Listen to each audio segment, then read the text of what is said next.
देश आगे या पीछे जाता है या कोई समाज आगे या पीछे जाता है। मैं इसका उदाहरण बताऊं आपको। अरब देश है, ये 570 या 600 ईस्वी में बिल्कुल एक कमजोर देश था, जिसको कभी ईरान वाले कब्जा कर लेते तो कभी रोमन साम्राज्य वाले कब्जा कर लेते। फिर वहां एक विचारधारा आई इस्लाम के नाम से, उसको उन्होंने अपनाया और उसको उन्होंने फिर लागू किया। हजारों साल तक वो सुपर पावर रहा, लेकिन दुनिया में नई नई चीजें आती रहती है, वो पिछड़ गए। इसी तरह से अगर इस विचारधारा को भारत में शुरू हुई है या अपनाएगा तो अपन विश्व में सर्वश्रेष्ठ बन सकते हैं। वर्तमान समाज हमारा कैसा है? हम अंधविश्वासों में उलझे हुए हैं, हम धर्मों में बटे हुए हैं, हम जातियों में बटे हुए हैं, नस्ल भेद भी है, बेईमानी का बोलबाला है। समाज का इसमें क्या लक्ष्य है कि अंधविश्वास मुक्त, वैज्ञानिक दृष्टिकोण युक्त, परंपरागत धर्म विहीन, जाति विहीन, नस्ल भेद मुक्त, साहसी, शिक्षित, स्वस्थ और उच्च नैतिक मूल्यों वाले मानवतावादी विश्व समाज की स्थापना अपना प्रमुख लक्ष्य होना चाहिए। लक्ष्य का मतलब क्या होता है कि जैसे किसी बच्चे का लक्ष्य है साहब मुझे IAS बनना और वो 5वीं क्लास में, तो कैसे बनेगा? 6वीं, 7वीं, 8वीं, 10वीं बैचलर डिग्री लेगा, उसके बाद कंप्यूटर की तैयारी करेगा, फिर बनेगा। मतलब धीरे धीरे उधर बढ़ेगा, एक दिन में नहीं हो सकता। अपन को पहाड़ की चोटी पे जाना है और अपन नीचे खड़े हैं तो एक एक कदम बढ़ाते जा सकते हैं। तो धीरे धीरे हमको क्या करना है? जो इसमें मुक्त लिख रखा है इनको तो खत्म करना है, विहीन या मुक्त को तो, और जो युक्त है उनको अपन को आगे बढ़ाना। तो अंधविश्वासों को धीरे धीरे खत्म करना है, ये परंपरा का धर्म है हिंदू मुस्लिम इनको खत्म करना है, जातियों को खत्म करना है, नस्ल भेद को खत्म करना है, बेईमानी को खत्म करना है, और किसको बढ़ावा देना है?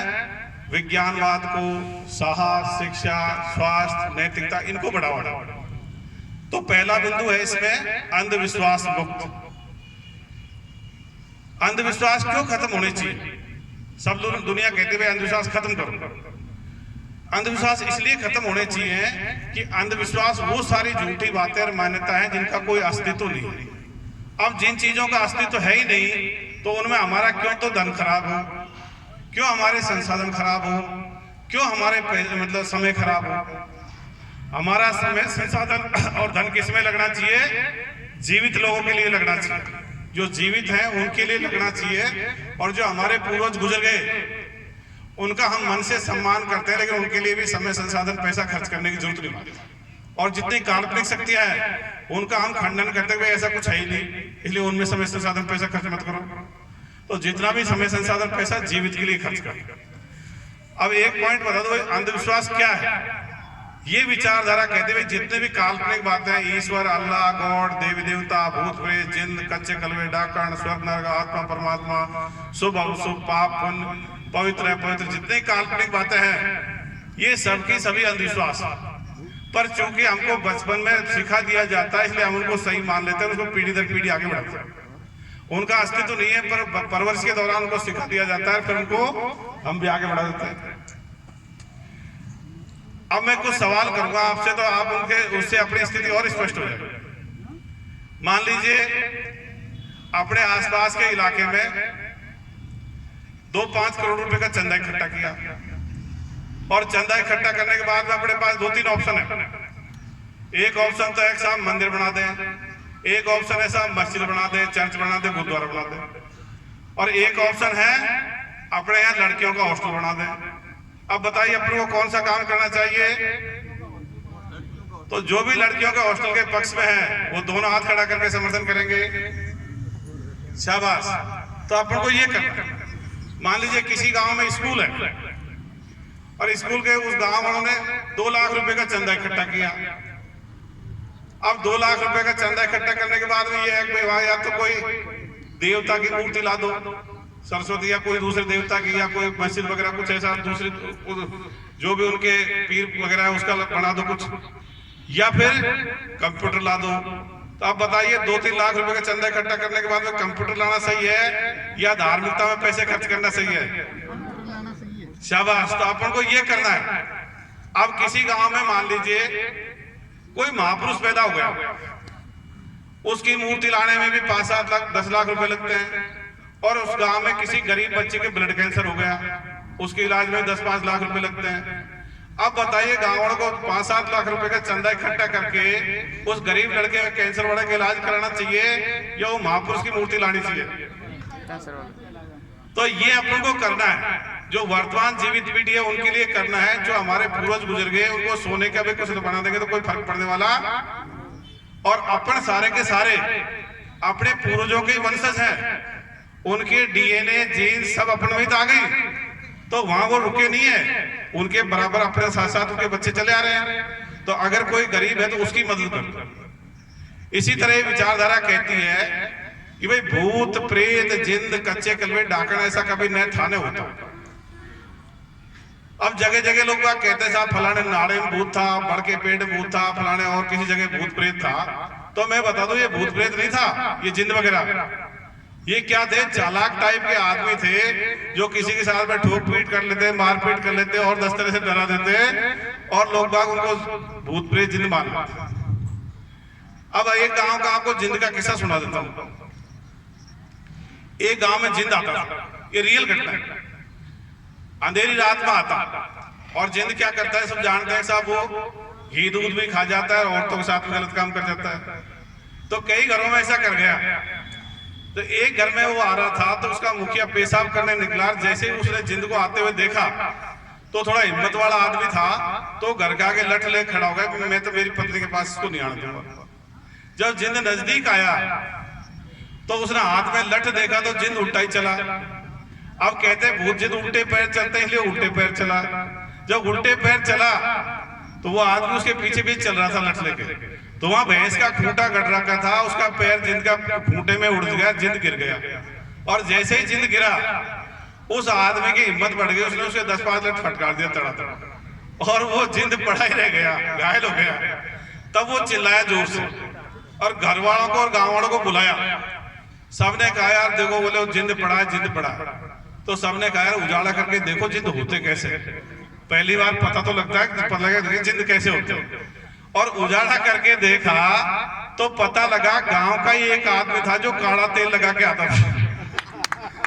तो वो जिंद कभी भी नहीं थे, चालाक टाइप के आदमी बन जाते। लेकिन हमारे लोग जिज्ञासु नहीं थे, उसके पीछे भेद जानने का प्रयास ही नहीं करते। एक ने कह दिया, दूसरे उसको आगे से आगे बढ़ा दिया। 2-3 साल पहले भी आपने सुना होगा सब चोटी कट रही है औरतों की। अरे किसी ने दिमाग लगा चोटी अपने आप कैसे कट सकती है? या तो खुद काटेगा या दूसरा काट सकता है। अब उस समय आदमी तो खूब चाहते थे भाई हमारी भी दाढ़ी रात रात में बड़ी मिल जाए, सुबह तो बहुत बढ़िया रहे, पर एक भी आदमी की दाढ़ी बड़ी नहीं मिलती। तो इस तरह से अपन क्या जिज्ञासु नहीं है, हमारे दिमाग नहीं चल रहे। धार्मिकता ने और सबसे बड़ा नुकसान क्या कर रखा है? दिमागों को बंद कर रखा है, चलते नहीं देते। अब ये लोग बाग तरह तरह भूत जिन के नाम से तरह तरह से चालाकी बदमाशी कर जाते हैं। 1-2 किस्से आपको सुना देता हूं। 2-1 साल पहले की बात है, इधर चौमू साइड एक आदमी बीमार पड़ा तो यूपी से तांत्रिक लेके आया। उसने कहा भाई तेरे घर में गड़बड़ है, इस घर को खाली करो। तो उन्होंने पक्का घर खाली करा दिया, सामने छप्पर चढ़वा दिया। सियाना तो तांत्रिक पक्के घर में, घरवाले छप्पर में। और उनकी एक लड़की थी 15-16 साल की, उसके लिए बोला भाई ये मेरा खाना बनाया करके, यही घर की साफ सफाई करके, इधर इसके अलावा कोई नहीं आएगा। चलता रहा। 5-7 महीने बाद में देखते हैं वो लड़की गर्भवती हुई। जो लड़की से पूछा तो बोली श्याणा मेरे साथ घर में यही हरकत करता था। फिर उसका बलात्कार का मुकदमा दर्ज हुआ और उस तांत्रिक को जेल भेजा गया।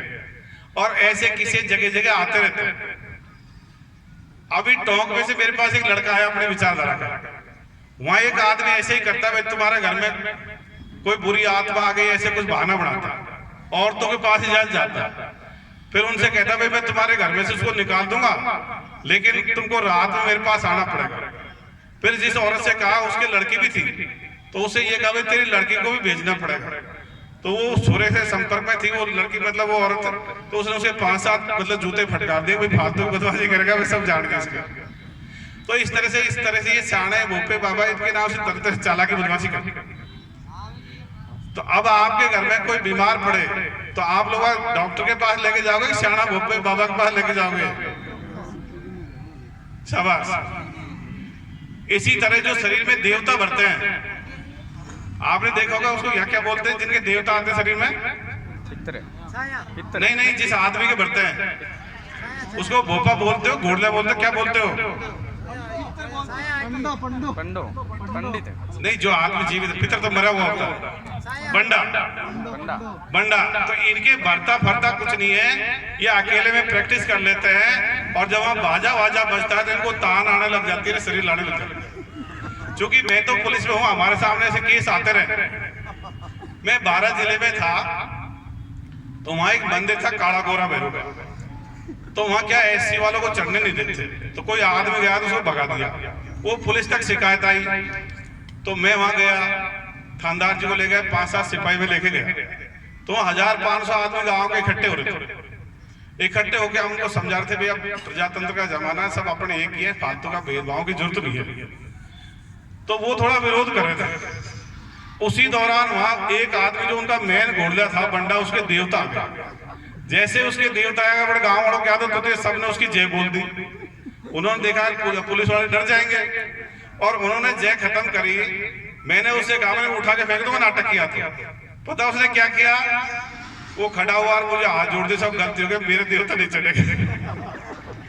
तो इनके कुछ भी नहीं आता है, अकेले में प्रैक्टिस करते हैं। तो अगर पुलिस की तो क्या कहना है, इनके पास बेल्ट होती है, इसलिए इनके सामने नहीं आता।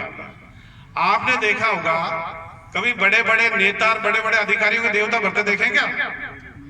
कभी प्रधानमंत्री के भर जाए तो पूरे देश का ही भला करते, एमएलए साहब के भर जाए तो पूरे विधानसभा क्षेत्र का भला हो जाए, कलेक्टर साहब के, एसपी साहब का जाए तो पूरे जिले का भला करते। तो ये किनके आते हैं? जिनके घरों में ज्यादा अंधविश्वास का माहौल रहता है, उनके वो करते हैं, और वो बाजा वाजा बजता जो वो ज्यादा करते हैं। मतलब इनके आता कुछ नहीं, अकेले में प्रैक्टिस। तो इस तरह से अंधविश्वास, ये विचारधारा किसी तरह से मानती नहीं। दूसरा पॉइंट है इसमें वैज्ञानिक दृष्टिकोण। ये वैज्ञानिक दृष्टिकोण का अपने देश में अभाव है। वैज्ञानिक दृष्टिकोण का मतलब जिज्ञासु प्रवृत्ति, हर घटना का कारण जानने का प्रयास, विशेष रूप से प्राकृतिक घटना। जैसे अभी कुछ दिनों पहले सर्दी पड़ी, तो धार्मिक आदमी तो क्या बोलेगा, भाई भगवान की माया है या अल्लाह की माया, इसलिए सर्दी पड़ रही है। और वैज्ञानिक दृष्टिकोण वाला क्या बोलेगा कि साहब जम्मू कश्मीर में, हिमाचल प्रदेश में बर्फबारी हुई है, उसकी वजह से यह सर्दी पड़ रही है। कहीं भूकंप आएगा, धार्मिक आदमी तो क्या बोलेगा, भाई भगवान ईश्वर अल्लाह गॉड की माया है, इसलिए ये धरती हली है। और वैज्ञानिक दृष्टिकोण वाला क्या कहेगा, भाई धरती की प्लेट टकरा गई, उसकी वजह से ये भूकंप आया।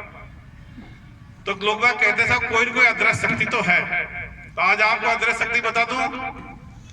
अदृश्य शक्तियां हैं, जैसे गुरुत्वाकर्षण बल है, विद्युत बल है, चुंबकीय बल है, रासायनिक क्रियाएं हैं, जैविक क्रियाएं हैं, नाभिकीय अभिक्रियाएं हैं, उत्प्लावक बल है। ये अदृश्य शक्तियां, पर इनका पूजा पाठ या प्रार्थना से कोई लेना देना।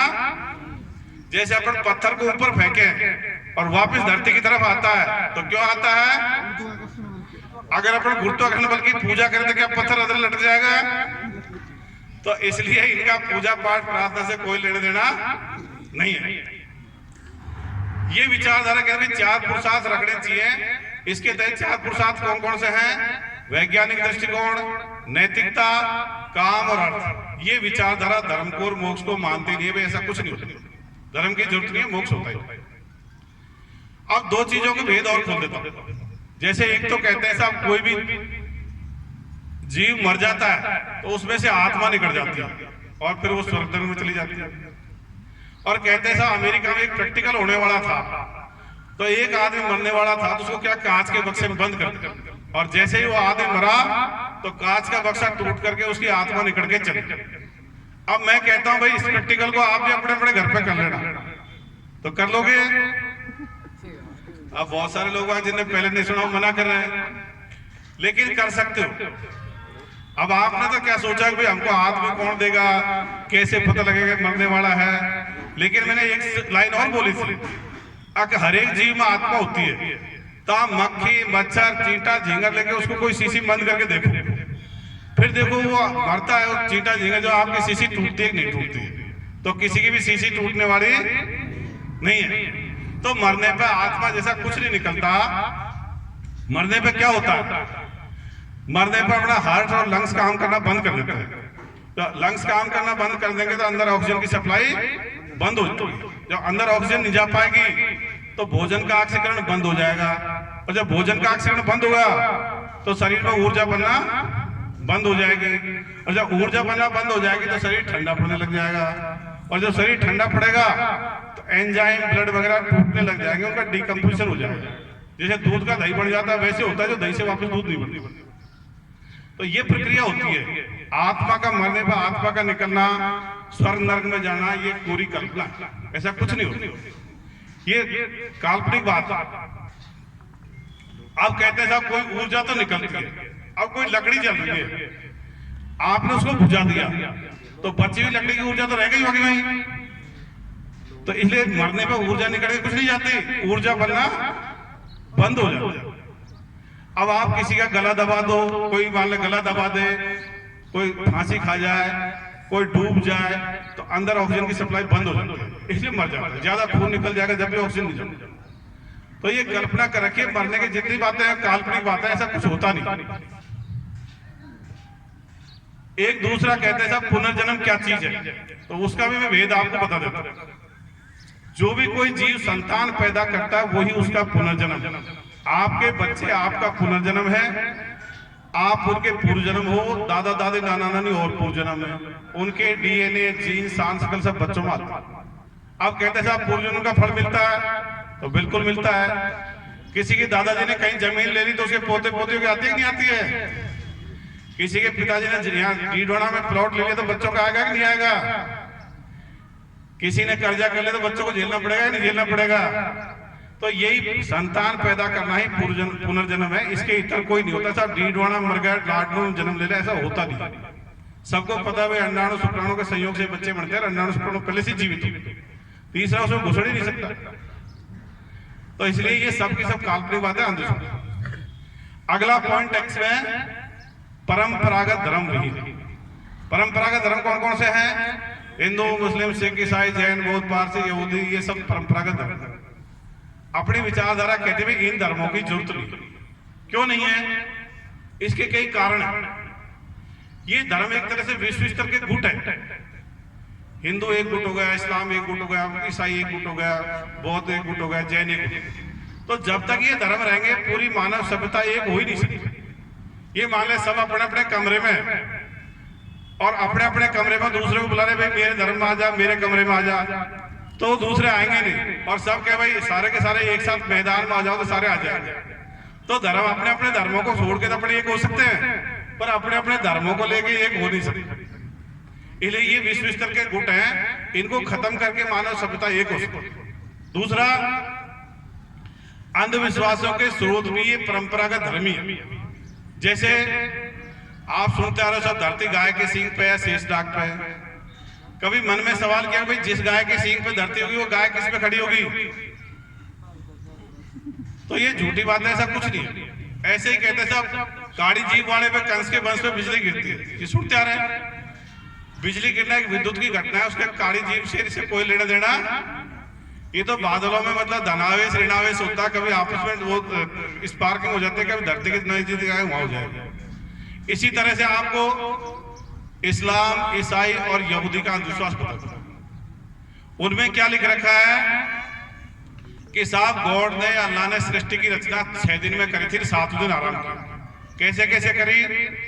कि साहब पहले दिन तो पृथ्वी बनाई, दूसरे दिन प्रकाश फैलाया, तीसरे दिन सूर्य चंद्रमा तारे बनाए, चौथे दिन पहाड़ बिछा दिए, छठे दिन कुछ चौपाई जानवर फैला दिए, 5वें दिन चौपाई जानवर फैला दिए, छठे कुछ दिन कुछ काम किया, 7 दिन गॉड ने आराम किया।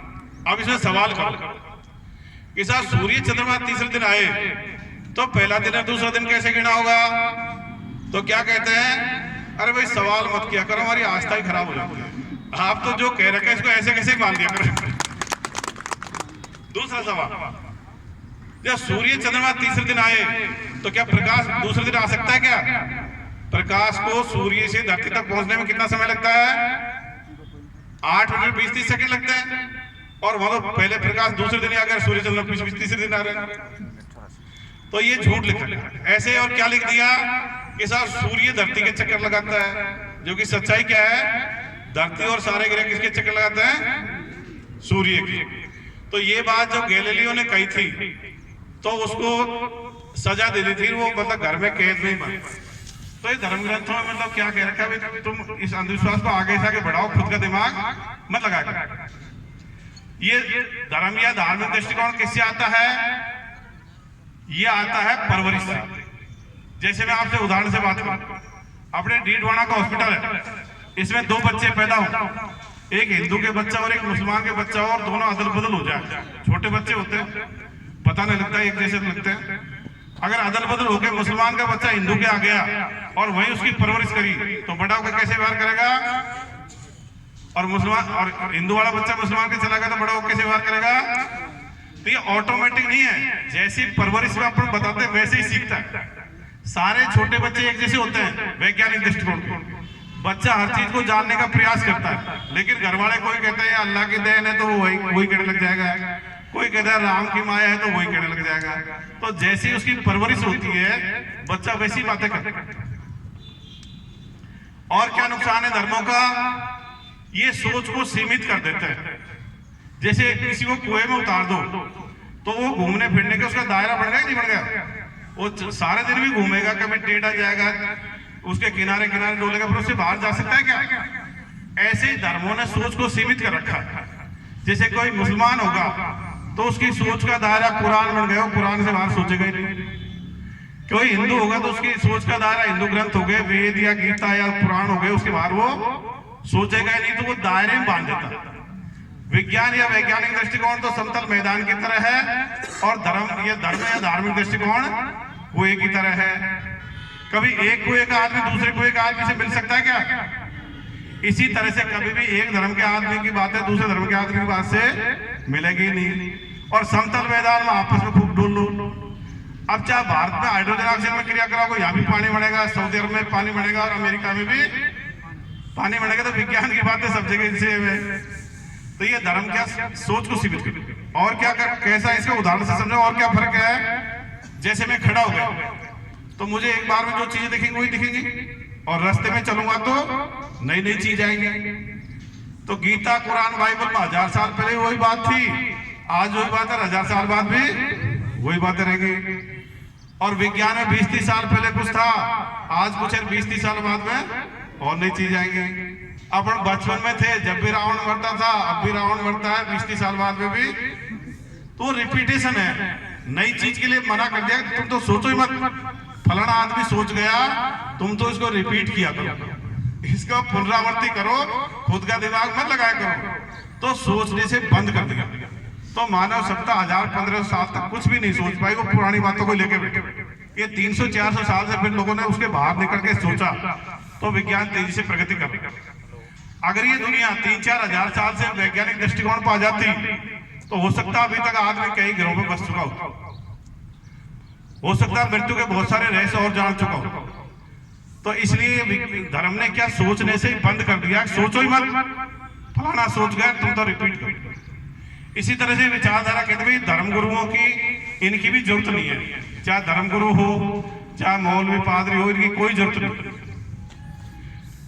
वो क्या कहते हैं आमतौर पर धर्मगुरु क्या कहते हैं, भाई सबसे ऊपर तो गुरु जी है, दूसरे नंबर पे ईश्वर है, माँ बाप को तीसरे नंबर पे धकेल दिया। अपन क्या कहते हैं धर्मगुरु की जरूरत नहीं है, ईश्वर होता नहीं है, माँ बाप फर्स्ट है। और क्या कहते हैं गुरु के लिए, भाई ये तुमको भवसागर से तैराएगा, स्वर्ग नरक की बात बताता है, मतलब काल्पनिक बातें कहते हैं, अंधविश्वास फैलाता है। कई लोग क्या कहते हैं भाई टीचर है गुरु जी एक है, शिक्षक है। मैं इनमें फर्क बता देता हूँ। टीचर तो आपको पहली क्लास से 16वीं क्लास तक नहीं बहुत सारी चीजें पढ़ाते, कोई गणित पढ़ाएगा, कोई विज्ञान पढ़ाएगा।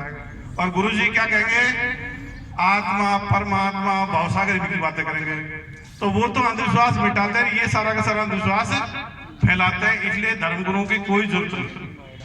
और वो क्या करते हैं आपको आश्रित बना देते हैं, खुद का दिमाग नहीं। वो कहते हैं गुरु जी ने कह दिया वो फाइनल है, खुद का दिमाग वो भी बंद कर देते चलते। और वो तरह तरह से मतलब आप लोगों ने कई धर्मगुरुओं के किस्से सुन भी रखे, मैं उनका नाम लेना ठीक नहीं मानता, व्यक्तिगत होने की कोई ज्यादा जरूरत नहीं। तो इसलिए किसी ने अगर गुरु कर रखा है तो उसकी कोई जरूरत नहीं है। आप उनके देखिए, मैं ये मानता हूं अपन सभी MA पास है ज्ञान के मामले, सब टीवी पे देखते हैं, सब देखते हैं सुनते रहते हैं, पर MA पास सभी है। अब मेरे को 10-5% कम ज्यादा अपन हो सकते हैं, ऐसा कोई नहीं है साहब एक तो कबूतरी सीख रहा है, एक ने MA कर लिया। तो इसलिए कोई गुरु को आप सुन लीजिए 2-4 घंटे, वो घुमा फिरा के उन्हीं बातों को कहता रहेगा, माँ बाप की सेवा करो। तो क्या आप जानते नहीं हो? एक छोटे बच्चे से मैं पूछूंगा, वही जानता है माँ बाप से ठीक रहना चाहिए, आपस में मिलजुल के रहना चाहिए। तो ऐसी क्या बात कह देता जो अपन नहीं जानते? उन्हीं बातों को घुमा फिरा कहता, अपन कहते यार कितनी अच्छी बातें कह रहा है, अरे तो नॉर्मल बात है, कॉमन सेंस की बात है, सभी जानते हैं। तो ऐसा कोई धर्मगुरु अगर किसी ने कर रखा है तो मैं कह देता हूँ भाई उसकी कोई जरूरत नहीं है, वो कोई ऐसी बात नहीं कह रहा, आप वैसे ही उससे मतलब ज्यादा माथे चढ़ाने लगे। अगला पॉइंट है जाति गिनती। अपना देश 3-4 हजार साल से जातियों में बटा हुआ और अपना हजारों साल की गुलामी झेली है, ये सबसे छुपा नहीं इतिहास का फैक्ट है। तो अपनी हजारों साल की गुलामी के क्या कारण थे? कई कह देता साहब जयचंद की वजह से हो गए। भाई जयचंद तो एक राजा था, एक आध बार हार गया, हजारों साल तक एक वजह थोड़ी आ रहा। तो अपनी हजारों साल की गुलामी के कारण क्या थे? अपना अंधविश्वासों में डूबे रहे, तो नई चीज आई नहीं, नया कुछ विकल्प सोचा ही नहीं, नए हथियार बनाए नहीं। जातिगत व्यवस्था में बटे रहे तो एक दूसरे को दुश्मन मान बैठे। बाहरी दुश्मन की कोई जरूरत नहीं, ये खाट पर नहीं आ जाए, चाहे भले और ऊपर आके दिल्ली पे कोई बैठे, तो जातिगत व्यवस्था में बटे रहे। और बेईमानी का बोलबाला रहा, मतलब नैतिकता की कमी। तो इसलिए जब तक ये जातिगत व्यवस्था रहेगी अपन एक हो ही नहीं। ये भारत के इस तरह के गुट है, अपन कैसे एक हो सकते हैं? इन जातियों को खत्म कर दे तो अपने एक ही। अब परिस्थिति क्यों आ रही है जाति खत्म होने की? अब परिस्थिति इसलिए आ रही है, अपने सब के सब जाति धर्म के बच्चे एक साथ एक स्कूल कॉलेज में पढ़ रहे कि नहीं पढ़ रहे, अपने विश्व स्तर के संपर्क है, संबंध है, वहां भी देखते हैं किसी तरह की ऐसी व्यवस्था किसी देश में है ही नहीं। और अपन बस ट्रेन में सब एक साथ चल रहे हैं, अपन कम्युनिकेशन साधन अपन को एक कर रहे हैं, और अपने नेता सब जाति धर्म के हैं, अपने अधिकारी कर्मचारी सब जाति धर्म के हैं। विज्ञान से भी ये साबित होता है, एक दूसरे का ब्लड भी चढ़ जाता है, ग्रुप भी नहीं साहब इस जाति का ग्रुप ये है, इस जाति का भी है, ऐसा भी कोई सिस्टम नहीं है। तो अब इसलिए धीरे धीरे अपन को जातिगत व्यवस्था की जरूरत ही नहीं। तो इसलिए इसको कैसे कम करें? तो एक तो नाम के साथ जाति या गोत्र मत लगाएगा। जैसे ही जाति या गोत्र लगाएंगे, खुद की जाति वाले तो जो थोड़ा ज्यादा नजदीक आ जाएंगे, दूसरे वाले दूरी बना लेंगे, अपने दिमागों में घुसा हुआ। तो मैंने आदेश भी निकाला था कुछ दिन पहले, आरएसी में आदेश निकालता भी कोई जाति या गोत्र नहीं लगा, तो उसका काफी अच्छा असर जाता। क्योंकि अब मेरे नाम के साथ जाति होती तो जाति वाले ज्यादा अच्छा फील करते, दूसरे वाले कम फील करते। तो ऐसे चूंकि देश में जातिगत व्यवस्था अपने दिमाग में बैठी हुई है, तो इसको धीरे धीरे अपन को कम करना। मैं तो ये भी कहता हूँ आगे चल के जो व्यवस्था हो उसमें अपने नाम भी खत्म हो जाने चाहिए। जैसे क्लास में रोल नंबर होते हैं, पुलिस में बेल्ट नंबर होते हैं, वैसे ही आधार कार्ड नंबर से या मोबाइल नंबर से आदमी को जाना जाएगा, तो उसमें फिर ये नाम से भी फर्क का पता नहीं लगेगा हिंदू है कि मुसलमान।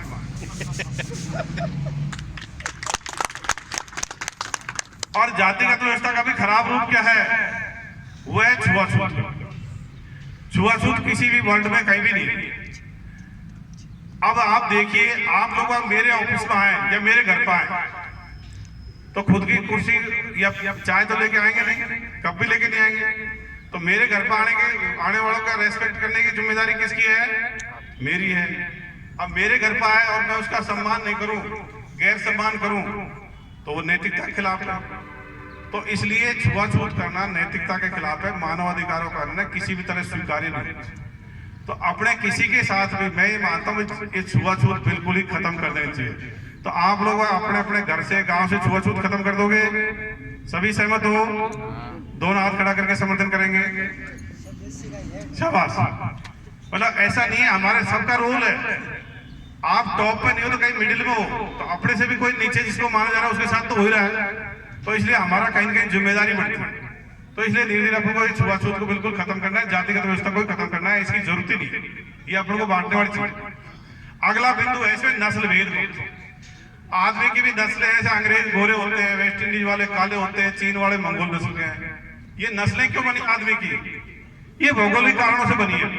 जहाँ ज्यादा गर्मी पड़ती है वहां के लोग काले हो गए, जहाँ ज्यादा सर्दी पड़ती है वहां के लोग गोरे हो गए, जहाँ मध्यम जलवायु है वहां के लोग अपने जैसे मध्यम रंग के हो गए, मतलब समशीतोष्ण जलवायु है। तो विज्ञान से साबित है कि भाई किसी धर्म नस्ल किसी नस्ल के लोगों में कम दिमाग है ना ज्यादा दिमाग है, किसी में भी शादी होती है सबके बाल बच्चे हो जाते हैं। इसलिए नस्ल भेद की भी जरूरत नहीं है। नस्लें तो रहेंगी भौगोलिक कारण से, लेकिन नस्लों में भेद करने की जरूरत नहीं है। अगला बिंदु है इसमें साहस। अपने क्या देश में एक बहुत बड़ी कमी है, अपने बचपन से साहस ही नहीं बनाते, बच्चों को डरपोक कमजोर बनाते हैं। हम छोटे बच्चों को क्या कभी भूत से डराएंगे, कभी जिन से डराएंगे, कभी पुलिस से डराएंगे, कभी कभी तो हाबू से डराते जो होता ही नहीं है। और छोटे वालों का हाबू, बड़े वालों का हाबू बता दूं, वे ईश्वर, अल्लाह, गॉड, देवी देवता, भगवान, स्वर्ग नरक, ये बड़े वालों का हाबू है, ये भी नहीं होते और बड़े वाले इनसे डरते रहते हैं। तो अपन को देखो छुआछूत मिटाने के लिए भी साहस की जरूरत पड़ेगी, अपन को अंधविश्वास छोड़ने के लिए साहस की जरूरत पड़ेगी, अपन को बराबरी के व्यवहार करवाने के लिए भी साहस की जरूरत पड़ेगी, और कोई धंधा करने के लिए भी साहस की जरूरत पड़ेगी। इसलिए बच्चों को थोड़ा महत्वाकांक्षी बनाओ, साहसी बनाओ, बच्चों में बड़ी बड़ी भावनाएं भरो। जैसे अपने बच्चों को, चाहे वो 6ठी 7वीं 5वीं क्लास में यूं कहा करो बड़ा होके तो कलेक्टर बनना, तो थानेदार बनना, तो डॉक्टर बनना, उनको बड़े बड़े ख्वाब दिखाओ। जब बड़े बड़े ख्वाब देखेंगे तो बच्चों को क्या विकल्प आता, कि छोटे बच्चों को पता नहीं मुझे क्यों पढ़ा रहे हैं। अपन पढ़ते थे 6ठी 7वीं 8वीं तो यही पता नहीं होता इनको क्यों पढ़ाया जा रहा है। तो धीरे धीरे बच्चों को बड़े बड़े ख्वाब दिखाओगे, वो साहसी बनेंगे, महत्वाकांक्षी बनेंगे, तो वो बड़े बड़े काम करेंगे, वो फिर इन चीजों को छोड़ देंगे, कमजोर नहीं बनेंगे। तो अपन को साहस की बहुत जरूरत है। तो ये कहावत है, हाँ, नेतृत्व करने के लिए भी साहस की जरूरत पड़ती है। ईमानदारी दूसरी शर्त है, साहस पहली शर्त है। ये कहावत है कि मैं शेरों की उस फौज से नहीं डरता जिसका नेतृत्व भेड़ के हाथ में, मैं भेड़ों की उस फौज से डरता हूं जिसका नेतृत्व शेर के हाथ में। तो आप लोग अपने बच्चों को शेर की तरह साहसी बनाओगे या भेड़ की तरह डरपोक कमजोर? तो जो भी शेर की तरह साहसी बनाए, दोनों हाथ खड़ा करके समर्थन कर दे, और खुद को भी साहसी रहना। अपन को बिल्कुल डरपोक कमजोर बनने की जरूरत नहीं है। कभी बच्चे से कुछ हो जाए तो उसका साहस बढ़ाओ, मतलब उसको डिमोरलाइज मत। अगला बिंदु है इसमें शिक्षित। भाई शिक्षित क्यों होना चाहिए?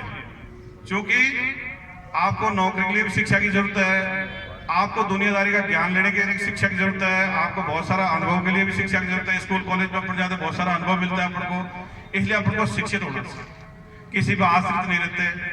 अब कई लोग थोड़ा सा फर्क बताऊंगा, बहुत सारे लोग यूं कहेंगे कि साहब अम्बेडकर साहब ने कहा था इसलिए शिक्षित बनना चाहिए। तो मैं इसका जवाब बता दूं, ये कॉमन सेंस की बात है, पढ़ना ही चाहिए। मान लीजिए जो अम्बेडकर साहब को नहीं मानते, क्या वो शिक्षित नहीं हो रहे? क्या उससे पहले दुनिया शिक्षित नहीं होती थी? ये तो सामान्य समझ की बात है, पढ़ना ही चाहिए। लेकिन जैसे ही आपने ये कहा भाई अम्बेडकर साहब ने कहा है, तो दूसरे लोग उसको सुनते नहीं है, क्योंकि अपनी जातिवादी वर्गवादी देश है, तो दूसरा आदमी उसको ध्यान नहीं देता। जैसे आपने कहा कि साहब गीता में कहा कर्म करो, मैं सवाल करता हूं क्या गीता से पहले दुनिया कर्म नहीं करती थी? क्या गीता को हम नहीं मानते, वो कर्म नहीं करते? ये तो सामान्य समझ की बात है। भाई कोई बच्चा अच्छा मेहनत करेगा तो आईएएस बनेगा। तो इसलिए अगर अपन किसी का सहारा लेके बात करते हैं ना, तो दूसरे सुनते नहीं उसकी, और खुद की तरफ से कोई बात कहते हैं तो उसका ज्यादा वजन होता है। इसलिए सारा जो बैसाखी वाली बात है इनको छोड़ करके खुद की तरफ से ही खोजो। अगला पॉइंट है स्वस्थ। भाई ये कहावत है पहला सुख निरोगी का है। तो स्वस्थ रहने के लिए अच्छा खान पान होना चाहिए, खेल कूद होना चाहिए, मनोरंजन होना चाहिए। ये कहावत है भाई जिस देश में जितने ज्यादा आदमी खेल के मैदानों में होंगे, जितने ज्यादा खेतों में काम करेंगे, जितनी ज्यादा फैक्ट्रियों में काम करेंगे, जितना ज्यादा जिम वगैरह करेंगे, जितने ज्यादा एक्सरसाइज करेंगे, उतने ही कम है अस्पतालों में। इसलिए हमको खेल कूद को ज्यादा से ज्यादा बढ़ावा देना है। खेल कूद से क्या मनोरंजन भी होता है और शरीर भी सुधरता है। इसलिए अपन को गांव-गांव में खेल कूदों का आयोजन करना चाहिए। कहीं कबड्डी का आयोजन करा दिया, कहीं क्रिकेट का करा दिया, कहीं लॉन्ग जंप का करा दिया, कहीं हाई जंप करा दिया। और अपन को इसके लिए चंदा भी करना चाहिए, अकेले नहीं करता। अपना चंदा किसके लिए इकट्ठा होना चाहिए? खेल कूदों के लिए। मैं आपको बता दूं, पिछले साल हमारे गांव में पहली बार लड़कियों का कुश्ती दंगल हुआ। अपने राजस्थान में हमने पहले 14 जनवरी को लड़कों को कुश्ती दंगल कराया था। आखिरी कुश्ती 11,000 की थी, करीब 150 कुश्ती कराई। फिर 16 फरवरी को लड़कियों का भी कुश्ती दंगल कराया, जिसमें हरियाणा से झज्जर है और बहुत सारी जगह, दिल्ली है, जयपुर है, जोधपुर है, बहुत सारी पहलवान है खेले, और वही करीब 150 कुश्ती कराई। अपन क्या कर रहे हैं, लड़कों के तो फिर भी ध्यान दे रहे हैं, लड़कियों का खेल कूदों का बिल्कुल ही नहीं कर रहे। ये एक तरह से लिंग भेद है और ये नैतिकता के खिलाफ है। तो लड़कियों के भी, क्योंकि आधी जनसंख्या लड़कियों की है, तो लड़कियों के भी खेल कूद के आयोजन हमको कराने चाहिए। तो इसलिए चंदा वगैरह जो अपने धार्मिकता में खर्च करते हैं, अंधविश्वासों में खर्च करते हैं, उनके लिए जरूरत नहीं है चंदे की, या तो गरीब कमजोर के लिए चंदा इकट्ठा करो या खेल कूदों के लिए चंदा करो। अगला पॉइंट है उच्च नैतिक मूल्य। उच्च नैतिक मूल्य की बहुत साधारण परिभाषा है कि जैसा व्यवहार हम अपने प्रति चाहते हैं वैसा ही दूसरों से करना उच्च नैतिकता माना। भाई झूठ बोलना, बेईमानी करना, धोखाधड़ी करना, ब्लैकमेलिंग करना सब नैतिकता के खिलाफ। एक दूसरे का सहयोग करना नैतिकता की बात है, एक दूसरे का सम्मान करना नैतिकता की बात है, अनुशासन में रहना नैतिकता की बात है। तो नैतिकता की बात कॉमन सेंस की बात है। इसमें जैसे मान लो कोई रास्ते में एक्सीडेंट हुआ, आदमी पड़ा, तो अपनी क्या नैतिकता बनती है, उसको हॉस्पिटल पहुंचा दीजिए। क्या इसके लिए कोई ग्रंथ पढ़ने की जरूरत है? क्या इसके लिए कोई गुरु करने की जरूरत है? ये तो सामान्य समझ की बात है। नैतिकता आपको और बताओ, छोटे बच्चों को, जैसे 7-8 साल के बच्चे हैं, 10-8 साल, वो क्रिकेट खेलते हैं और वो क्या कहते हैं, 2-2 ओवर सब मतलब बैटिंग करेंगे, बीच में से कोई फील्डिंग छोड़ के नहीं जाएगा। तो जो ये समझौता किया है इसको मतलब मान लेना ही नैतिकता है। इसके लिए वो कोई ग्रंथ पढ़ते हैं, सब कुरान में लिखा इसलिए करना चाहिए या गीता में लिखा, ये तो कॉमन सेंस की बात है। तो अपन को आपस में शांतिपूर्ण शास्त्र के लिए नैतिकता की जरूरत है, धार्मिकता की जरूरत नहीं है। लोगों ने क्या धार्मिकता नैतिकता का घालमेल कर रखा है। तो धार्मिकता तो क्या है, पूजा पाठ पढ़ाते हैं, नमाज पढ़ना, धार्मिक स्थलों का निर्माण करना, धार्मिक आयोजन करना, धार्मिक यात्रा करना, ये बातें तो क्या है, धार्मिकता है। एक दूसरे की मदद करना, एक दूसरे का सम्मान करना, सहयोग करना, ये क्या है, सच बोलना, ये क्या है, नैतिकता। तो इनमें कोई तालमेल है क्या? दोनों अलग बात है। धार्मिकता के अगर हम एक भी काम नहीं करते, आपका जीवन वैसे ही चल रहा है। लेकिन नैतिकता की बात है, अपन को एक दूसरे से अगर नहीं पालना करेंगे तो झगड़ा हो जाएगा, संघर्ष होगा, केस मुकदमे हो जाएंगे, लड़ाई झगड़े होंगे। तो अपन को ऐसा समाज बनाना, तो इससे जो समाज बनेगा उसमें नैतिकता होगी, विज्ञानवाद होगा, लोग साहसी होंगे, शिक्षित होंगे, स्वस्थ होंगे, अब अच्छा माहौल बनेगा देश का। और ये जाति पाति है, धर्म वगैरह, इनमें हजारों साल से उड़ जाए, इनका सबका परीक्षण हो गया। जो वर्तमान समाज है सबका निचोड़ है और अपन देखते हैं कि हम कहां पे स्टैंड करें। इसलिए इसकी कोई जरूरत नहीं है, इन चीजों की जरूरत है। अब मेरे साथ गजराज जी प्रैक्टिकल करें कि जादू टोने अंधविश्वासों का भेद हो। अब एक जना कोई सा आ जाओ जैसे प्रोग्राम नहीं देखा हो, आप आ जाओ।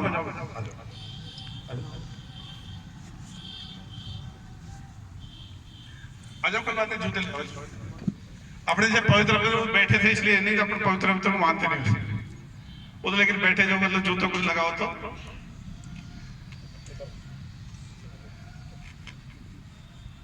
पीछे मत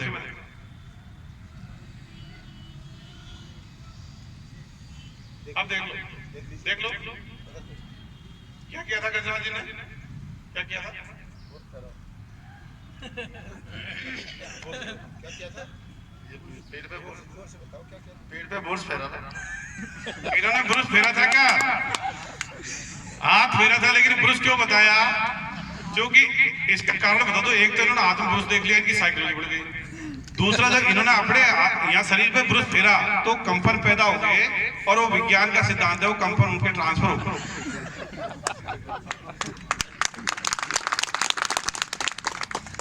अब भाई किसी के पास घड़ी हो तो घड़ी दे दो।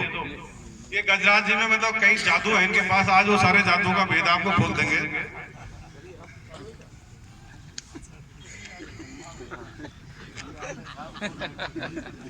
मैं इसीलिए कह रहा था, नई चीजें हैं, थोड़ी सी दिमाग खोलने के लिए जरूरी है। इनका देखना है, अगर इनका समय खराब होगा तो घड़ी बंद हो जाएगी। इनको दिखाओ भाई, घड़ी बंद होगा, उनको दिखाओ,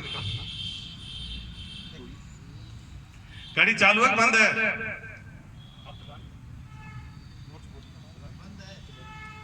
बंद है। अरे सुनो भाई गजराज जी, प्रधान जी को दिखा दो तो सबके मान लेंगे, पूरे पंचायत समिति की बात में उनका लीडरशिप है, उनके पास नेतृत्व, तो बंद हो गई।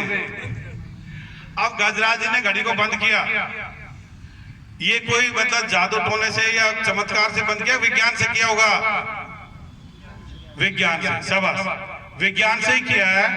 इन्होंने क्या, एक अंगूठी पहन रखी है, इस अंगूठी में चुंबक लगा हुआ है, तो वो चुंबक के ऊपर, उसके अंगूठी के ऊपर घड़ी को रख दिया तो घड़ी बंद हो गई। कोई वो कहते साहब इसके दिमाग खराब है, ऐसा कुछ भी नहीं है। तो मतलब या तो क्या होता है, या तो वोट या पर्दे में चालाकी होती है, विज्ञान होता है, इसके अलावा कुछ होता ही नहीं, चमत्कार जैसा कुछ होता ही नहीं। इनके पास एक जादू का डिब्बा है, इसमें फल फ्रूट ही मंगा देते हैं।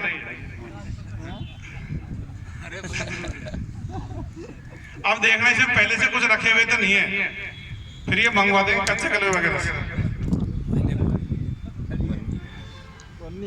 प्रधान जी देख लो, सारे उधर भी, इधर देखो, इसमें कुछ रखा हुआ तो नहीं है, नहीं है। अब आप फलों के नाम बताइए। अब यहाँ जैसे फल फ्रूट है ना ठेली पे, तो ये कच्चे कलर से मंगवा देंगे। नाम बताइए फलों के जो यहाँ फलों के अभी मिल रहे होंगे, नाम बता दो। बनाना, और बताओ।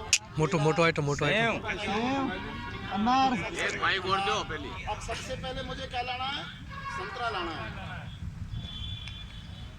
नहीं केला नहीं, एक जने को लेना पड़ेगा। ये क्या आ गया? हेलो, अब क्या है? केला लाना है। नहीं सेब नहीं, केला, केला लाओ जल्दी से। ये क्या आ गया? इसके बाद में अनार के लिए बोला था। नहीं अनार लाना है, अंगूर नहीं, अनार लाना भाई। ये क्या आ गया? आ रहा है या चालाकी से आ रहा है? चालाकी से। अब इसमें चालाकी क्या है? एक ये जो आपको खाली दिख रहा है ना डिब्बा, ये एक्चुअली पूरा खाली है नहीं, ये आधा खाली है और आधा ये शीशे की वजह से नीचे की इमेज बढ़ रही है, तो वो लगातार में पूरा खाली दिखता है, जैसे शीशे के सामने अपन डबल हो जाते हैं ना। अब देखो इसमें, अब ये रखेंगे, ये रखेंगे, अब देखना ये डबल दिख रही है, नहीं दिख रही, तो नीचे की इमेज बन गई, वो 45 डिग्री पे शीशा लगा हुआ है इसमें। अब ऊपर का पोर्शन दिखा दो, तो अभी ऊपर के पोर्शन में पहले से यहाँ से खरीद के फल रख लिए, वो मतलब इसमें रखे हुए। तो ये विज्ञान हुआ, जो शीशे का विज्ञान निकला। नीचे बैठो।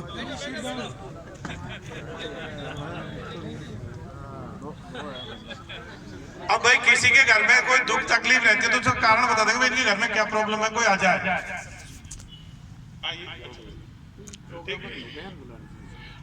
ये गजराज जी देखना, इस फीते को गायब कर देते हैं। अब आप सारे ध्यान से देखना, ये मत कह देना अक्सर हमारी नजर बांधे थे। अब देखना ये फीता कहाँ जा रहा है भाई? मुट्ठी में जा रहा है, मुट्ठी में पूरा ध्यान रखती है, ये मत कह देना अपनी नजर बांध रखी है। अभी कहाँ है? ध्यान रखना मुट्ठी का, ठीक है? मुट्ठी आपके सामने सबके।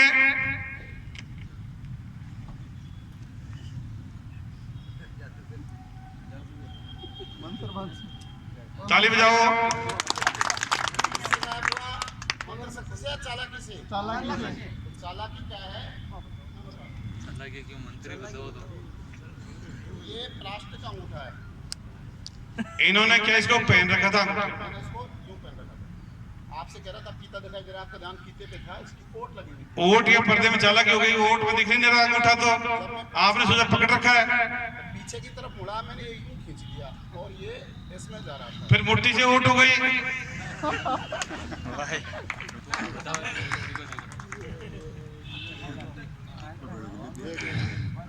फिर ये अंगूठे को लास्ट में इन्होंने वापस पहन लिया। तो ये पूरा चले गया, मैंने ये यूं पहन लिया, यूं करके यूं ले लिया। अब वो ओट हो गई, फिर नहीं दिखा, फिर नीचे वो मैं इसको लेके यूं गया, ये तो मैंने उसमें रख दिया और माला निकाल रहा है। माला ले लिया और ये कर दिया।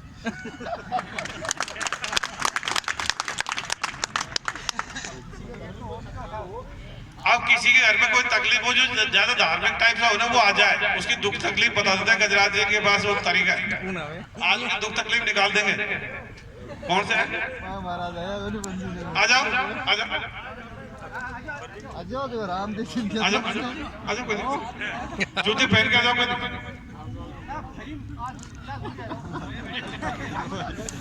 नहीं, कोई जरूरत नहीं। वो तो वहाँ बैठे थे इसलिए, नहीं तो जूते अपने कोई देखो पवित्र की तरह जैसे कोई जगह है। नहीं खड़े रहो, कोई दिक्कत नहीं। आप तो ये देखिए इसमें क्या लिखा हुआ है, खाली कागज, सबको बता दीजिए। खाली कागज है, रख दो इसको, चलो इसमें रख, इसमें डाल दीजिए इसको, डाल दो, डाल दो। पूरा डाल दो। अब इनके घर में जो दुख तकलीफ है ना, उस कागज पे लिखी आ जाए।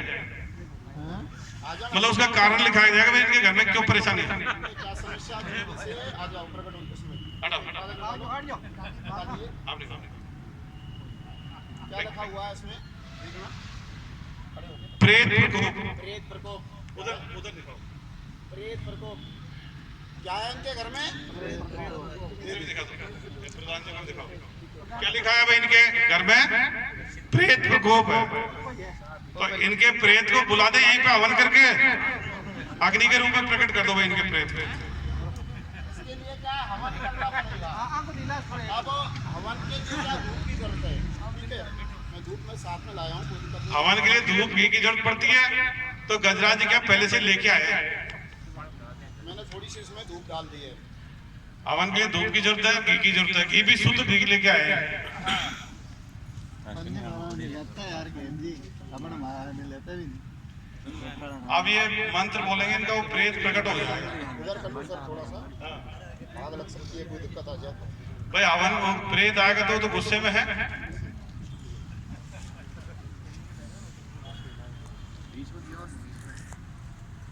क्या नाम है आपका?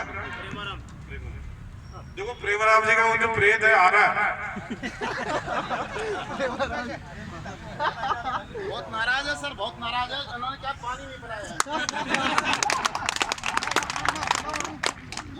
अब ये क्या कि ये गंगा सागर में पानी डालेंगे तो प्रेत ले जाएगा, पानी को पी जाएगा, वो बहुत प्यासा है। सर ये बोलने वाला चीज क्या होता है वो बताओ। कौन सा? अंदर बोलते हैं बताइए एक एपिसोड। अब इनको क्या है पानी पिलाया जाएगा, ये बहुत प्यासे हैं इसलिए घर में तकलीफ होती रहती थी, ठीक है इनको अब देखो इसके पानी डालेंगे प्रेत पी जाएगा पानी। ले जाना भाई, आज के बाद में इनको कोई तकलीफ भी नहीं होनी चाहिए। उन्होंने बड़ी श्रद्धा से वो प्रकट कर लिया, पानी पिलाने से वो संतुष्ट हो जाएगा, प्यासा था। ले जाओ ठीक है लेकिन ऐसे हम मानेंगे नहीं, हम जब मानेंगे भाई थोड़ा हाथ मंदे हमको भाई संतुष्ट है। अब के बाद में कोई खड़े हो इनको आसमान दे दो प्रेमाराम जी को। नीचे नीचे नीचे हाथ दे देते। अरे आगे कहीं करो। हाथ करो ऐसे। अब यार इतने सारे हैं, सबको इनके जो प्रेत का सभी को वो दे दो चलना मत, ताकि सबके घर में ठीक ठाक हो। लो परत का लेडी। अब ये सब कैसे हुआ? सबसे पहले जो मैंने कागज लिया था उस कागज पे पहले से जो होता है नाम का नीचे में लिख के लाया था घर पे। तो इसमें पानी के संयोग से जैसे मैंने ये ले लिया, इसमें पहले लिखा हुआ है, मैंने इस पानी डाला, ये डाल दिया, रासायनिक क्रिया हुई और इसमें जो लिखा हुआ था वो दिखाई देने लग गया, जैसे भूत बाधा आया आपकी बार मैं लेकर आया हूँ घर पे। समझ में आ गई? तो इस तरह से तो प्रेत था, प्रेत प्रेत कुछ नहीं होते, ठीक है। इसके बाद में उसको प्रकट कैसे किया? सूख जाता था दिखता नहीं है, जैसे गीला होगा रासायनिक क्रिया होगी वापस दिखता। इसके बाद में वो कैसे प्रकट हुआ? तो मैंने जो धूप बता रहा था कि भाई हवन के लिए धूप की जरूरत है, तो धूप नहीं, वो क्या पोटेशियम परमैंगनेट है, लाल दवा। और जो मैं घी बता रहा था भाई शुद्ध घी चाहिए, तो ग्लिसरीन है जो छाले की दवा में भी काम आती है। दोनों की रासायनिक क्रिया हुई, आप मंत्र पढ़ो या गाली दो या चुप रहो, आग तो लगनी है। समझ में आ गई यहाँ तक? इसके बाद में पानी कैसे गायब हुआ? तो ये क्या है? डबल पैंती का लोटा है, इसमें डबल है, टूटी के विपरीत दिशा में इसमें छेद है। जब पानी डालते हैं अपन, पानी ऊपर से नीचे चला जाता है, अब यूं करते हैं पानी नहीं निकलता है। दो परत है इसमें, ये डाल दिया, कोई चीज एक दिखती है तो अंदर से दो तीन भी हो सकती है, लेकिन हमारा ये पानी नीचे जा रहा है। लोग मंत्रों का बहाना करते हैं, थोड़ा इंतजार करते हैं, पानी ये टोंटे के विपरीत दिशा में छेद से पानी निचली परत में चला गया। अब ये नहीं निकल रहा। अब इसको यूं घुमा के कि भाई चलना हो तो यूं घुमाया, तो निचली परत से पानी ऊपरी परत में आ गया, वापस ले लिया। समझ में आ गई? तो मंत्र शक्ति है, चालाकी है, चालाकी मंत्र मंत्र होते ही नहीं। ओट या पर्दे में चालाकी होती है, विज्ञान होता है। ले मैडम आप बता देना सबको, ये इस तरह से पानी आता है। ये देखो, कोई देखना चाहे देख सकता है, दे देंगे अपना, दे दो नीचे भी दे दो, कोई देखना चाहे देख लो। ये अपन ने बनाया हुआ है घर पे, ठीक है। ऐसे ही ये लोटा है, इसकी विशेषता क्या है? ये भी बड़ी साधना से प्राप्त हुआ है। इसमें क्या है, अगर अपन रेता डालते हैं वो निकल जाती है, लेकिन पानी नहीं निकलता है। दिखाता हूं आपको।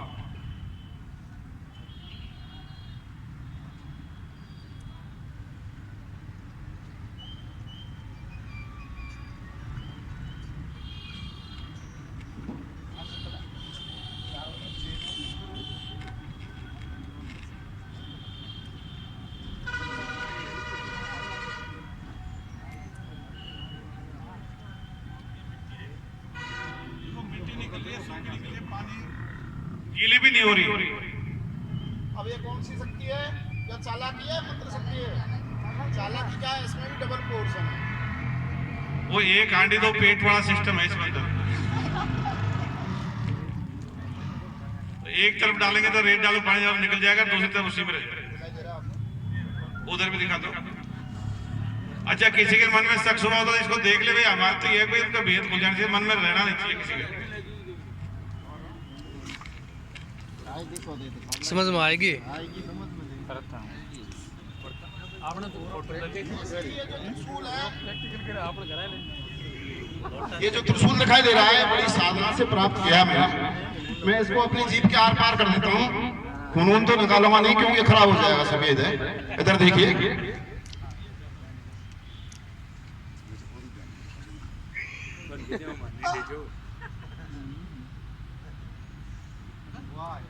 अजीब नकली है। जीभ नकली है।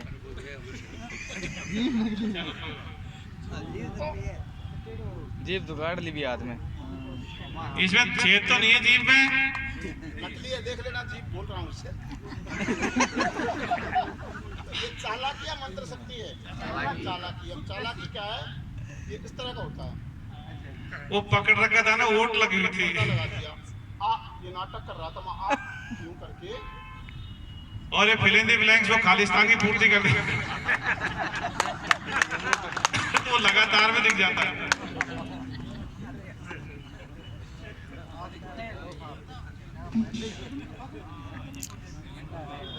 ये जो तलवार दिखाई दे रही है आपको, इसको घुसेड़ लूं पेट में?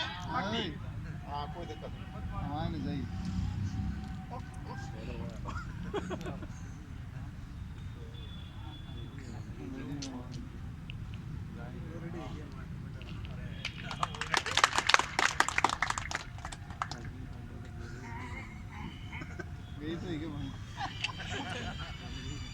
क्या हुआ? पहले होगी मां। चालाकी मंत्र शक्ति है। हाँ, तो ये क्या है? इंच टेप की शक्ल में है। ये इंच टेप है, ये तलवार की शक्ल में ये फोल्ड हो जाती है।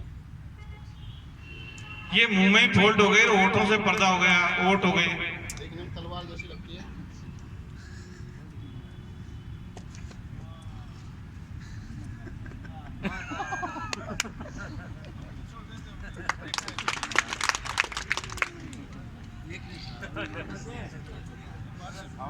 अब वो किसी ने कोई अंगूठी पहन रखी है, मैं दिखाऊंगा उनके काम कर रही है नहीं कर रही है। जैसे गृहगोचर के अनुसार पहनते हैं अंगूठी तो वगैरह। अंगूठी पहनते हैं ना लोग, तो ये चेक कर देंगे भाई अंगूठी में काम की है कि नहीं है, गृहगोचर के हिसाब से सूट कर रही है कि नहीं कर रही है, कहीं वैसे ही तो नहीं पहनी।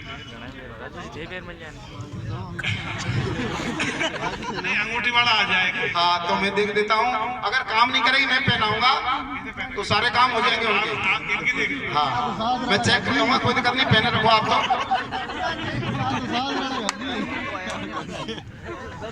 अगर वो काम कर रही होगी गृहगोचर के अनुसार, उनके लिए सूट कर रही है, पहन रखो आप तो।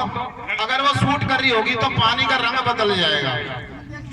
कोई बात नहीं, आजा आप पहन के पहने रखो, पहने रखो, पहने रखो। तो मंत्रों का पानियों से चेक कर देते हैं अंगूठी को। हाँ, ये सब मंत्रों का। अब देखते हैं, देखो इनका अगर रंग बदला पानी का जो, तो ये अंगूठी सूट करती है, नहीं तो भले सोने की ऊपर कोई काम की सूट नहीं करती। नहीं बदला रंग तो ये सूट नहीं करेगा। प्रेमाराम जी का आप देखते हैं भाई, अगर सूट करेगी, ये 2-4 अंगूठी पहना के देखते हैं, रंग बदल गया तो प्रेमाराम जी को सूट करेगी, लेकिन वो आएगी फिर इनके 50,000 रुपए।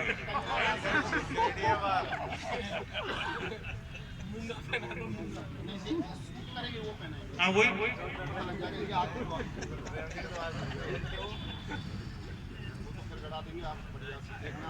पानी का रंग बदल गया तो सूट कर चेंज हो गया पानी का, देखो भाई शूट करे प्रेमाराम जी को। अब इनके क्या सारे काम हो जाएंगे। अरे को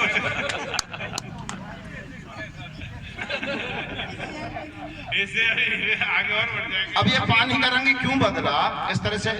बहुत सी जगह लूटते रहते हैं, ठगते रहते हैं लोग। ये पत्थर होते हैं और कोई लेना देना नहीं है इनमें, अंगूठी वगैरह में कोई ग्रह गोचर वगैरह नहीं है। तो मैंने क्या है, इनके जो पानी डाला था वो चूने का पानी है, साधारण पानी नहीं है।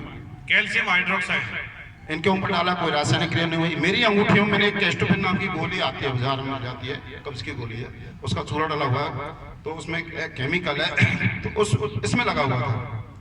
जब मैंने ये पहना ही तो दोनों रासायनिक करेगी और पानी का रंग बदल गया। इस तरह से लूटते रहते हैं। और डिब्बी दिखा दो, स्टेज वालों को दिखा दो, डिब्बी दिखा दो। इसी तरह से आज आपको हस्तरेखाओं का भेद ही बता देता हूँ। ये देखो, इसमें एक डली हुई है, मिट्टी जैसी होती है, देखो। आपको हस्तरेखाओं का भेद बता दूं। सभी अपने अपने सामने हाथ को लाएंगे, कोई सही हाथ ले आओ, हाथ को लाके धीरे धीरे मोड़िए। आप देखते हो जहां जहां से हाथ मुड़ रहा, वहां रेखा बन रही है कि नहीं बन रही है? तो बस ये मुड़ने से रेखा बनती है, भाग किस्मत जैसा कुछ होता नहीं है। मुड़ने की वजह से जहाँ अपने हड्डियां हैं, इनका स्ट्रक्चर इस तरह से बना हुआ है, इसलिए रेखा बनती है। और अपने अंगूठे उंगली के आगे जो ये ज्यादा फोल्डिंग से हो रही है, इसका भेद बता दूं। अपने क्या यहाँ पे पसीने कम आते हैं, पसीने की ग्रंथि नहीं है, तो यहाँ खून को ठंडा करने के लिए इसका क्षेत्रफल बढ़ाने की वजह से ये फोल्डिंग हो गई चमड़ी की। तो ये हस्तरेखाओं में कोई भी भाग किस्मत जैसा कुछ होता ही नहीं। साहब ने पहले बता दिया कि अदृश्य शक्ति कुछ नहीं होती है। अदृश्य शक्ति क्या है, साहब ने पहले ही बता दिया आपको। ये जो आपको बोल्ट दिखाई दे रहा है, बोल्ट, अब मैं इससे अदृश्य शक्ति के कारण जो दिखाई नहीं देती है उससे खोलूंगा। कौन सी शक्ति आप देखेंगे आपके सामने, ठीक है?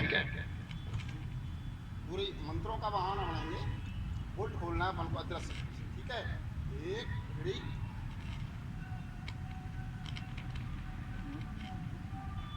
खोल रहा अपने आप।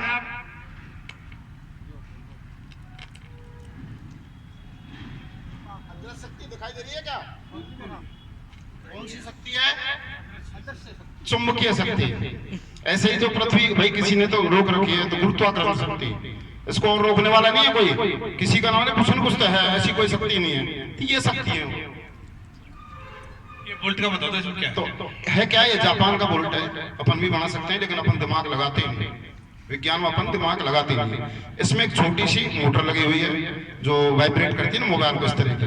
मेरे जो ये बैंडेज बंधा हुआ है, इसमें चुंबक है, इससे ऑन ऑफ होता है स्विच। और ये जो यहाँ है, यहाँ 1.5 का जो सेल लगता है ना घड़ी में, वो लगा हुआ है। अब आपको आवाज आएगी, मैं टच करूंगा तो ही चलेगा ये। देखो,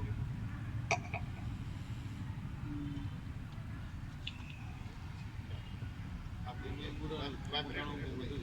आप पकड़िए, मैं हाथ लगाऊंगा तो ही है, क्योंकि चुंबक से ऑन ऑफ होगा ये स्विच। ये है। तो ये चुंबकीय शक्ति हो गई, विद्युत शक्ति, यही शक्तियां होती है।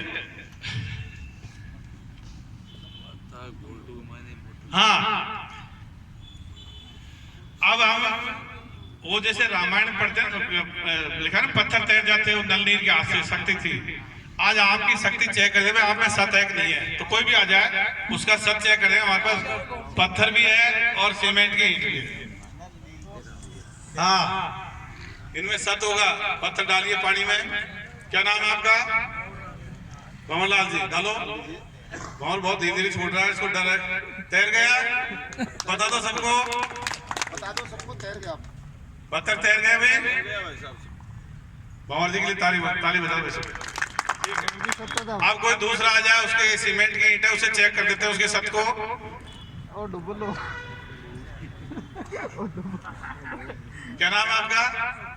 अशोक का देखते हुए, अशोक में सत नहीं है, सीमेंट की ईंट है। देखो दोनों हाथों धीरे धीरे छोड़ रहा अशोक को। तैर गया, दिखा दो सबको। गर्म काट न पड़ी। तो ये सीमेंट की ईंट भी तैर गई और ये पत्थर भी तैर गया। इसका बता दो कारण क्या है? दोनों। हाँ, क्या नाम आपका? राजू। दोनों को डाल के देखते भी, राजू में डबल सत है क्या? राजू के हाथ से दोनों ही तैर गए। ये शक्तिमान। लो मैं भेद बता।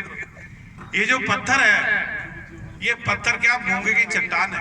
तो इसकी बनावट ऐसी है कि इसमें अंदर हवा के बुलबुले हैं, इसलिए हल्का है, ये तैर गए। ऐसे जो सीमेंट की ईंट है, ये कोई ऐसे मतलब सीमेंट की है, पर इसको इस तरह से बनाया कि इसके अंदर भी हवा के बुलबुले, इसलिए हल्की है और हल्की होने की वजह तैर गए।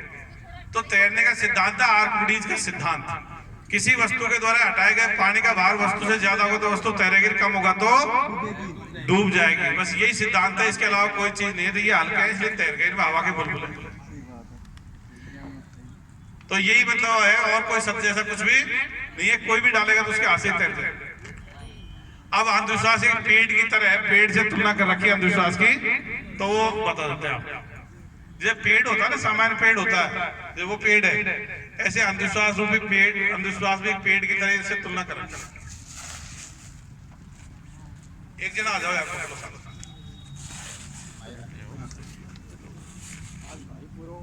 सीधा हो जाएगा।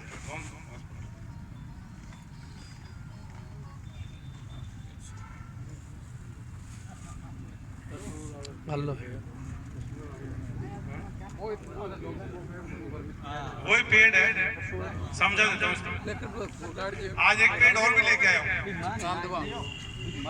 ये अंधविश्वास एक पेड़ की तरह है। पेड़ के जड़ होती है, तना होता है, टहनी पत्ती सब होती है जड़ पेड़ के। तो अंधविश्वास की जड़ क्या है? ईश्वर, अल्लाह, गॉड, भगवान, वायुगुरु, ये अंधविश्वास की जड़ है। तना क्या है इसका? ये धर्म या पंथ है, हिंदू मुसलमान पंथ या कबीर पंथ या दूसरे जो पंथ है, ये इसका तना हो गया। और इसकी टहनी पत्ती क्या है? स्वर्ग, नरक, आत्मा, चुड़ैल, डाकण, जन, फरिश्ते, पूजा पाठ, प्रार्थना, भाग, वास्तु, मूर्ति पूजा, पवित्र, शुभ अशुभ, अवतार, पैगंबर, ये सब इसकी क्या है? टहनियां पत्तियां हैं। और जो पक्षी इसमें बैठे हैं विभिन्न रंगों के, ये विभिन्न धर्मों के धार्मिक लोग बाग हैं। और जो पक्षी उड़ गए वो वैज्ञानिक दृष्टिकोण के हैं। तो आज के बाद में आप ये वैज्ञानिक दृष्टिकोण के रहोगे या अंधविश्वास के पेड़ बैठे पक्षी के धार्मिक दृष्टिकोण के रहोगे? शाबाश। एक दूसरा पेड़ और अब हम क्यों पिछड़ रहे हैं? हमारे कारण क्या है कि हम क्यों नहीं बढ़ रहे आगे? तो वैज्ञानिक दृष्टिकोण ही एक दूसरा पेड़ है, उससे बताया जाएगा भाई हम विज्ञान तकनीक में क्यों पिछड़ रहे हैं।